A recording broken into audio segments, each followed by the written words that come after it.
নমস্কার নমস্কার দর্শক বন্ধুরা, সুস্বাগতম। আপনারা সবাই ভালো আছেন তো? আর আমরাও ভালো আছি।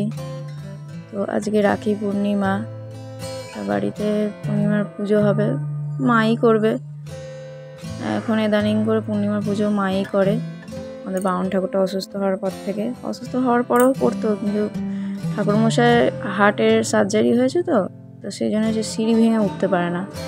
প্রথম কয়েকবার তো আমার বর যখন থাকতো তখন কোলে তুলে তুলে ও ঠাকুর ঘরে দিয়ে আসতো, পুজো করতো, কিন্তু এখন আরও বয়সটা বেড়েছে, পারে না। আর এখনকার দিনে মনের মতো ব্রাহ্মণ পাওয়া খুব মুশকিল, জানেন তো।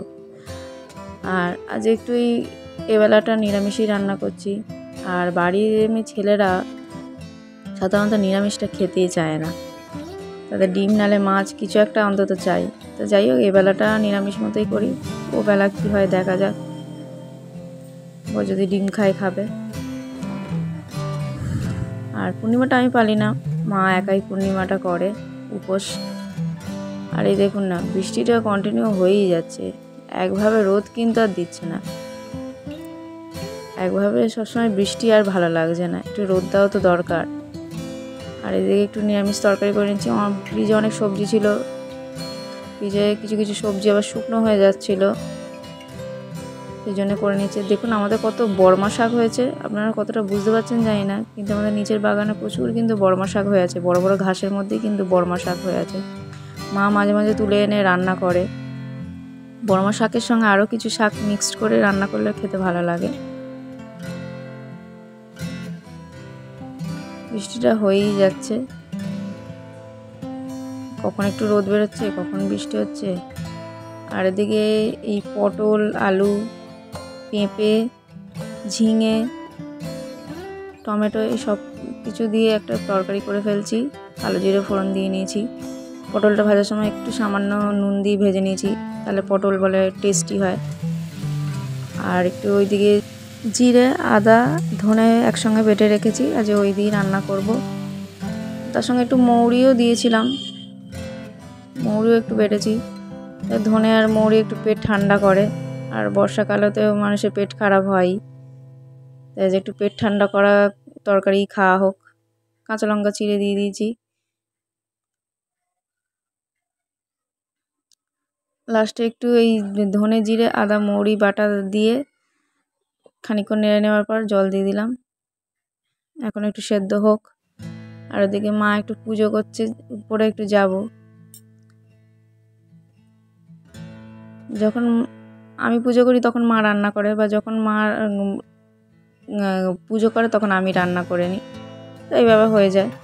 তো তরকারিটা প্রায় হয়েই এসছে। আর একটু চাটনি করবো, অনেকদিন চাটনি খাওয়া হয়নি। মায়ের সুগার ধরার পর থেকে এখন চিনি দিয়ে চাটনিটা খুব একটা হয় না, মাঝে মধ্যে হয়।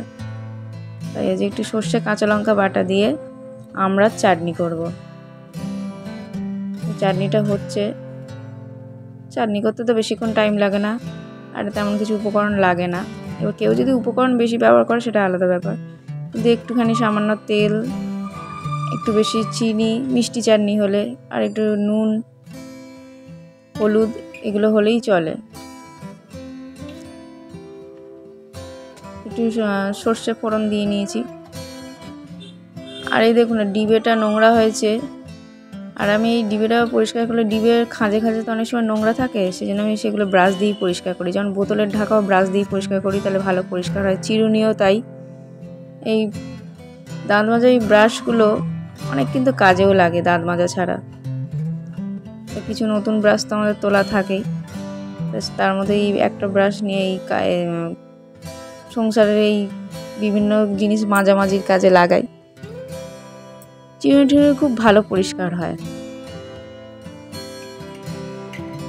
মা এদিকে যে পুজো করছে একটু দেখতে এলাম।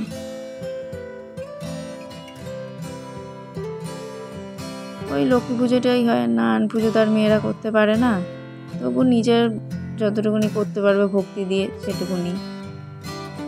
আর রাখি পূর্ণিমা, আমার তো নিজের ভাই নেই, তাই রাখি পরাতে পারি না।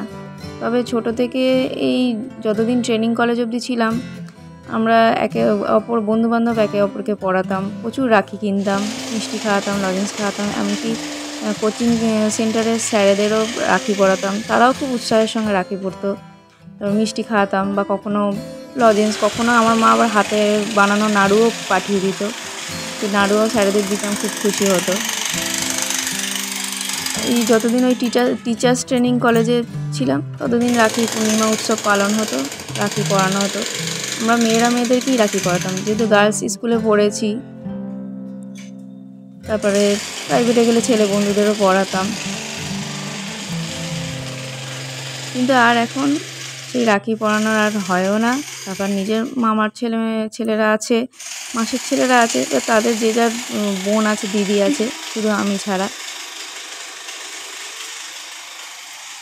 কিন্তু ভাইফোঁটাটা মিস করি না, ভাইফোঁটাটা আমি দিই। আমার মামার 2টো ছেলে আছে, মাসির ছেলেও পড়তো, সেও এখন কাজের ব্যস্ততা, সেও আসতে পারে না। একটা বয়সে এলে সবাই একটু যে যার কাজে ব্যস্ত হয়ে যায়, সবসময় ছুটি ছাটা পায় না। আর এদিকে কথা বলতে বলতে দেখলাম মায়ের পুজোও হয়ে গেল। আমাদের বাড়িতে তো ঠাকুর রয়েছেই, রাধাকৃষ্ণ রয়েছে, গোপালকেই রাখি পরানো হয়। আর শ্বশুরবাড়িতে বিয়ের পর দেখি ভাসুরজি যে আছে আমার শ্বশুরমশাইকেই রাখি পরায়, আজকেও পরিয়েছে, আমার আর ভিডিও করা হয়নি। আগে খুব রাখি পূর্ণিমার দিনটা খুব আনন্দে কাটতো। স্কুলে তো ভীষণ আনন্দ হতো, দিদিমণিদের রাখি পরাতাম, তারপর বন্ধুবান্ধবরা একে অপরকে রাখি পরাতাম, দিদিমণিরা আবার লজেন্স খাওয়াতো। তো এখন কোথায় সব দিনগুলো চলে গেল। প্রাইভেটেও ভীষণ আনন্দ হতো, ওই যে বললাম না, স্যারেরা খুব উৎসাহের সঙ্গে রাখি পরতো, খুব খুশি হতো। আর নিজের ভাই নেই, রাখি পরানো আর হয় না। পরবর্তীকালে কি হয় দেখা যাক। তারপর এখন সব যে যার কাজে বিজিও হয়ে গেছে। আর এদিকে আমাদের সব রাস্তা খুঁড়েছে, ড্রেনের কাজ হচ্ছে সব, বাবাও খুব কাজ করছে মিস্ত্রিদের সঙ্গে। আমার শ্বশুরমশাই হচ্ছে একটু কাজ পাগল মানুষ, কাজ করতে খুব ভালোবাসে। আর এদিকে দেখুন আকাশের কি অবস্থা, আবার মেঘ করে এসছে, আবার বোধহয় বৃষ্টি আসবে। বড় হয়ে ছাত্রছাত্রীদের যখন টিউশন পড়াতাম তখন আমিও তাদেরকে রাখি পড়াতাম, তারাও রাখি পড়াতো আমাকে। আর এই দেখুন সেই বছরে যে তালের লুচি করেছে ঘরে, এখন রাত্রিবেলা এই তালের লুচি দিয়ে আর পান্তুয়া দিয়ে, বড় রান্না পান্তুয়া দিয়ে রাতের খাবারটা খেয়ে নিই। ভিডিওটি ভালো লাগলে লাইক, কমেন্ট, শেয়ার, সাবস্ক্রাইব করবেন। Thank you.